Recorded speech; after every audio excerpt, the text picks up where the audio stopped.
time, Portmore 2, Cavalier 0. How are you feeling right now?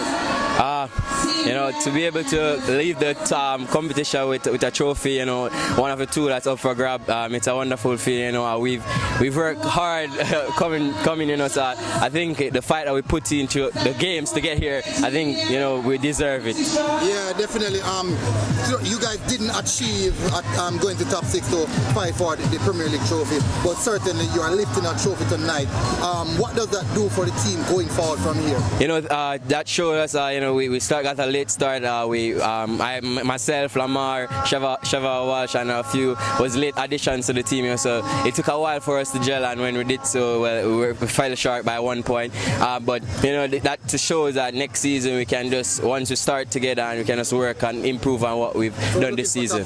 Yes, definitely. Trophy. Yeah, definitely. All right, congratulations on lifting the title, and we'll see what next season has for us. Yeah, thank you, sir. Yeah.